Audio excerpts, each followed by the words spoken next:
Dengan menggunakan media seperti ini semoga kita menjadi hati yang menjadi tenang dan dalam beberapa aktivitas kehidupan kita sehari-hari kita selalu diberitakan oleh Allah Subhanahu wa taala. Baiklah untuk sebuah program sebuah Allah kita pada hari ini tanggal 17 Desember tahun 2021 akan diisi oleh Ustaz Al-Habib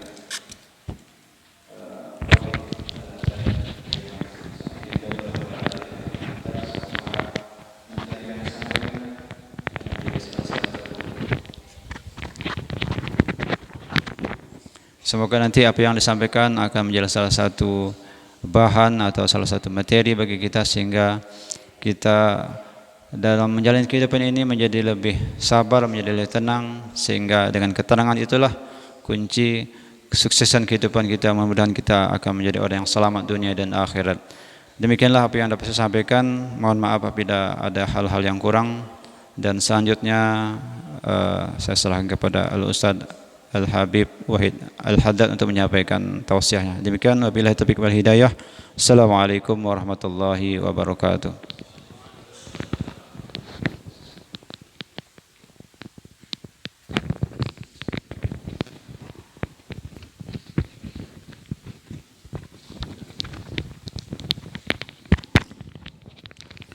Bismillahirrahmanirrahim.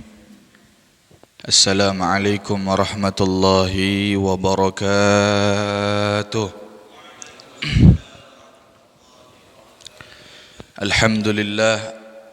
Alhamdulillahi rabbil alamin, wa bihi nasta'in ala umurid dunya waddin.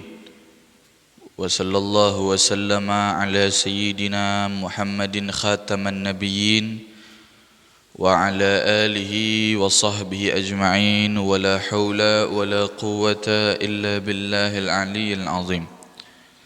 قالوا سبحانك لا علم لنا إلا ما علمتنا إنك أنت العليم الحكيم. رب اشرح لي صدري ويسر لي أمري واحلل عقدة من لساني يفقه قولي وسدد لساني واهدي قلبي bihaqi sayyidina Muhammadin sallallahu alaihi wasallam. Amma ba'd. Bapak-bapak, ibu-ibu, jamaah salat subuh Masjid Mambaul Khairat yang mudah-mudahan dicintai oleh Allah Subhanahu wa taala.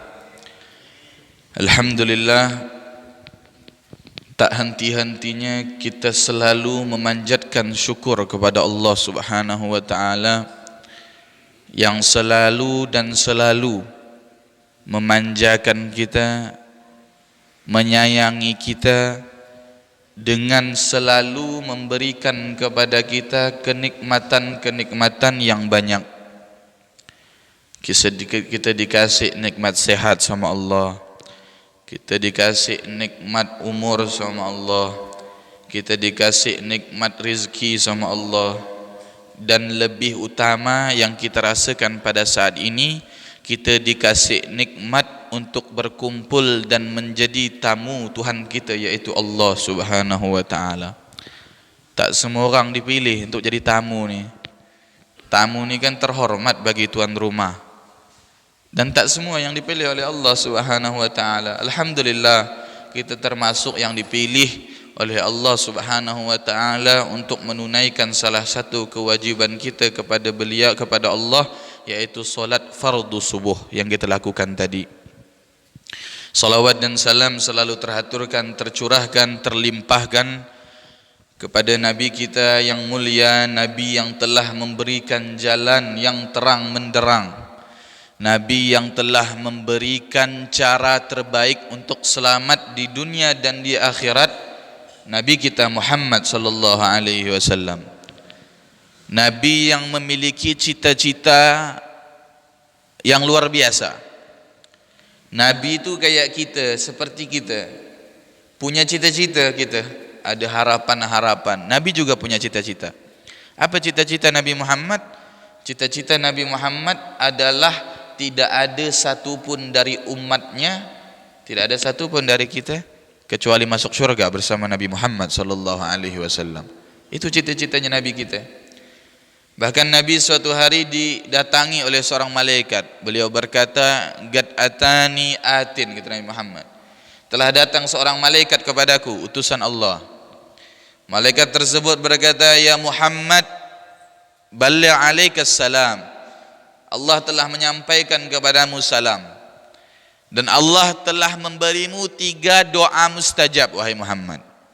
Allah telah memberikan kepadamu 3 doa yang pasti dikabul sama Allah. 3 doa yang tidak mungkin ditolak sama Allah, pasti dikabul. Fas'al ya Muhammad, kata malaikat tadi. Maka minta, wahai Muhammad. Minta apa dari 3 itu? Maka apa doa Nabi Muhammad? Doa beliau yang pertama beliau ucapkan dengan penuh cinta. Apa kata beliau? Allahumma ghfir ummati, kata Nabi Muhammad. Doa yang pasti dikabul tadi, doa andalan itu, apa doanya? Allahumma ghfir ummati, ya Allah ampunilah dosa-dosa umatku, kata Nabi Muhammad sallallahu alaihi wasallam. Bukan untuk keluarganya, bukan. Bukan untuk jabatannya, bukan. Bukan untuk dirinya, bukan.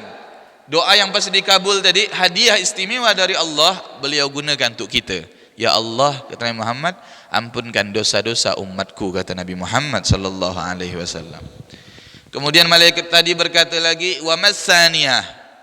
Kemudian apa doamu yang kedua, wahai Muhammad? Yang pertama untuk umatnya, yang kedua apa? Apa kata Nabi Muhammad yang kedua?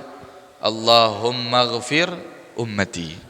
Ya Allah, kata Nabi Muhammad, ampuni dosa-dosa umatku, kata Nabi Muhammad. 2 doa yang pasti dikabul sama Allah, yang tidak mungkin ditolak sama Allah. Andalannya para nabi digunakan sedikit pun tidak untuk pribadi Nabi Muhammad, 2-duanya digunakan untuk kita semua, untuk mengampuni dosa-dosa kita. Kemudian malaikat tadi berkata, wa masalisah. Kemudian apa doamu yang ketiga, wahai Muhammad, yang terakhir nih? Apa jawab Nabi Muhammad? Akhtabi' liyaumil qiyamah, kata Nabi Muhammad. Yang ketiga, kata Nabi, aku simpan untuk nanti di hari kiamat, kata Nabi. Kenapa Nabi Muhammad tak ucapkan doa terakhirnya? Kenapa Nabi tidak panjatkan doa terakhirnya? Kenapa Nabi simpan untuk nanti di hari kiamat? Karena Nabi punya misi penting. Apa misi pentingnya? Misi penting Nabi Muhammad dengan doa terakhir tadi untuk menyelamatkan semua umatnya, sehingga tidak ada satupun dari umatnya kecuali masuk syurga bersama Nabi Muhammad sallallahu alaihi wasallam. Ini Nabi kita nih. 1400 tahun yang lalu, sebelum kita mengatakan cinta, sebelum kita merindukan Nabi Muhammad, terlebih dahulu Nabi Muhammad setiap malam menangisi kita. Setiap malam Nabi Muhammad selalu termenung, menangis, sampai-sampai sahabat bertanya, ada apa ya Rasulullah? Apa jawab Nabi Muhammad? Nabi Muhammad berkata, ana mushtagun bi ikhwani, kata Nabi Muhammad. Aku rindu, kata Nabi Muhammad, sama saudara-saudaraku, kata Nabi Muhammad. Sahabat bilang, alasna ikhwanakum ya Rasulullah. Sahabat tanya, bukankah kami saudaramu ya Rasulullah? Apa jawab Nabi Muhammad? La, bukan. Bal antum ashabi, kalian adalah sahabatku, bukan saudaraku, kata Nabi. Terus siapa yang setiap malam dipikirkan oleh Nabi, setiap malam yang membuat Nabi menangis, memikirkannya, merenunginya, siapa? Kata Nabi Muhammad, hum ya'tuna min ba'di. Mereka adalah orang-orang yang datang setelah meninggalnya aku, kata Nabi.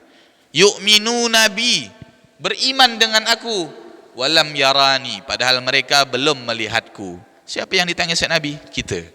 Saking cintanya Nabi kita Muhammad sallallahu alaihi wasallam. Mudah-mudahan berkat kita kumpul, berkat kita menjalankan perintah Allah, menjalankan sunnah-sunnah Nabi Muhammad, menjadi sebab kita termasuk yang duduknya dekat dengan Nabi Muhammad sallallahu alaihi wasallam. Kita duduk bersama-sama hari ini, mudah-mudahan nanti di syurganya Allah kita duduk bersama kekasih kita Nabi Muhammad sallallahu alaihi wasallam. Demi Allah, tidak ada kegembiraan, tidak ada kenikmatan di dalam syurga kecuali karena di dalamnya ada Nabi Muhammad. Sampai-sampai seorang wali, seorang ulama namanya Habib Ali bin Muhammad Al-Habsyi, beliau berkata, "Masyag fil jannati masyagani syai'un minhu."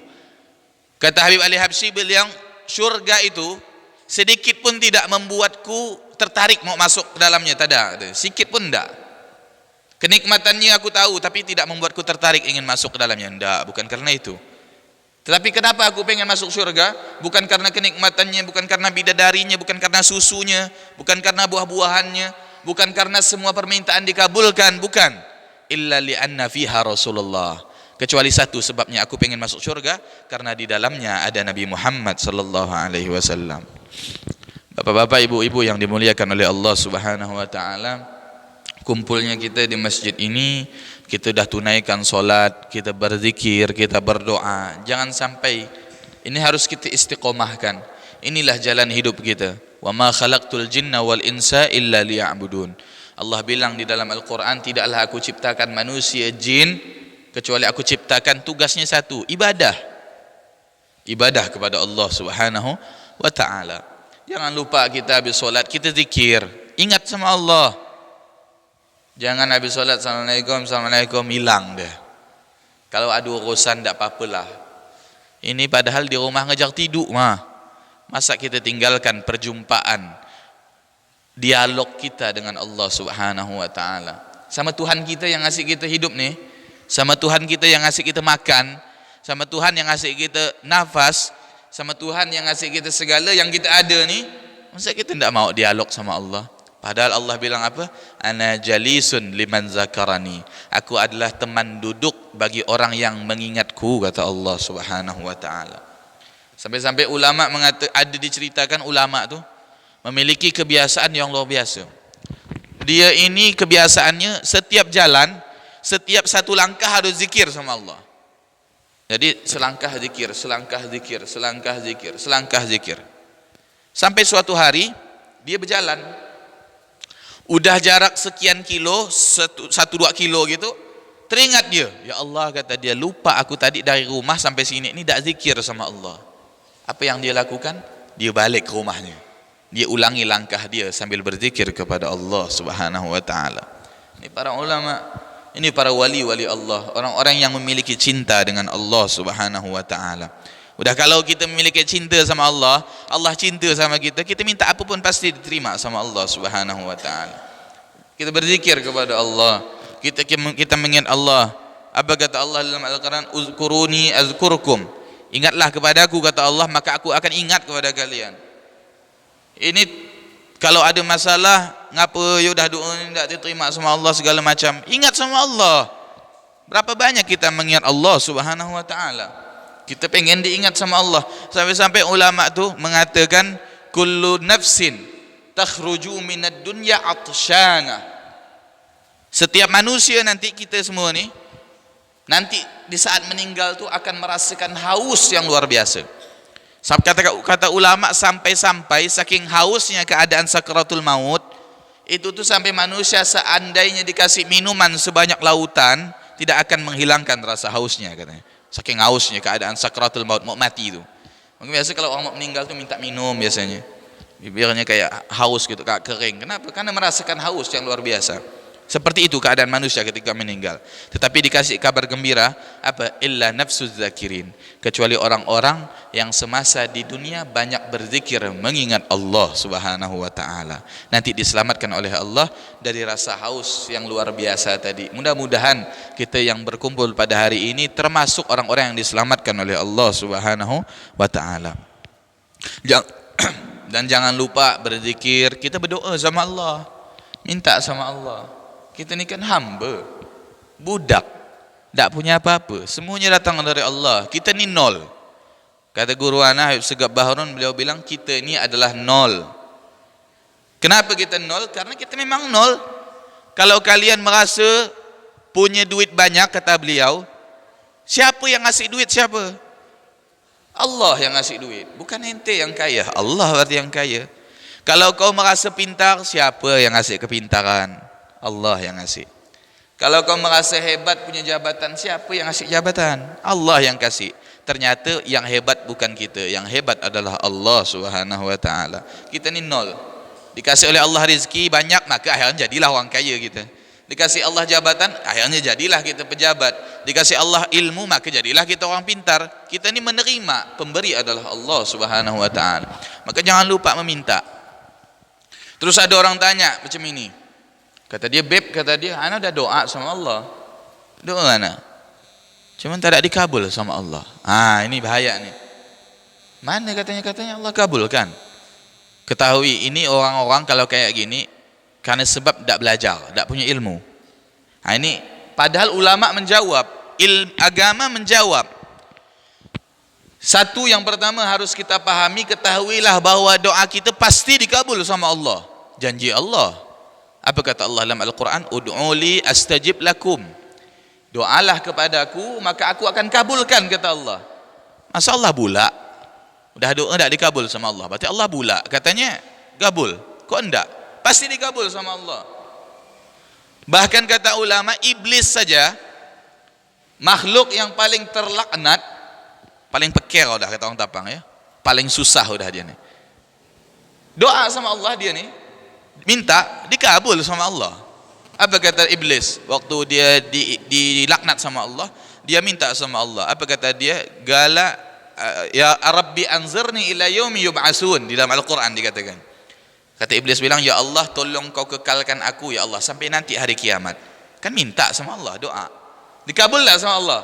Dikabul. Apa kata Allah? Gala innaka minal munzarin, kata Allah. Iya, aku kabulkan, kata Allah. Kau termasuk aku kekalkan sampai nanti hari kiamat, kata Allah.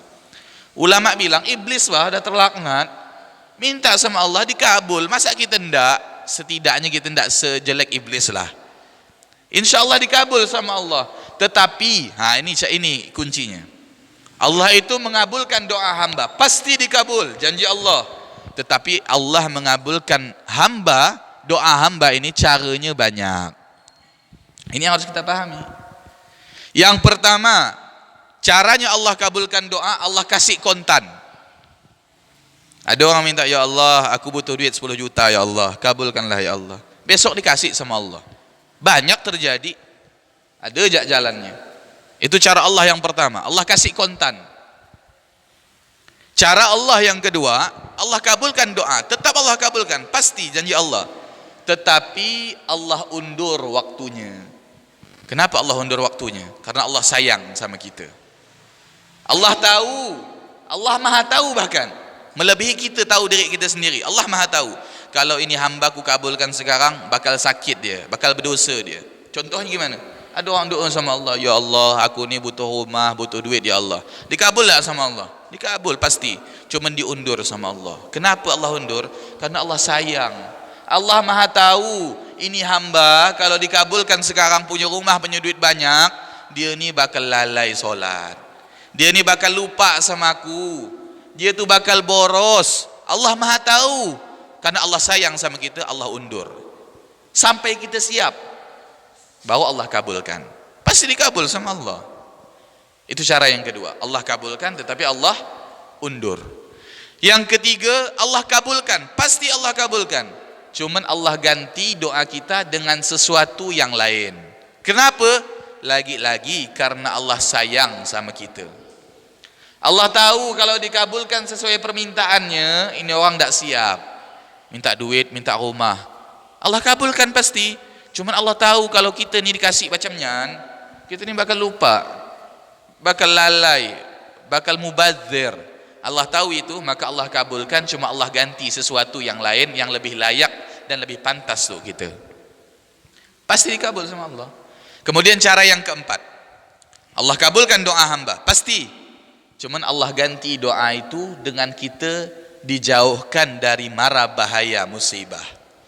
Kalau bapak-bapak, ibu-ibu pernah mungkin bermotor terserempet sikit, mungkin aslinya takdirnya itu berlanggar, mungkin pecah apa misalnya, berkat doa yang tidak dikabul tadi Allah ganti, aslinya yang berlanggar pecah kepala tu, terserempet sikit ya.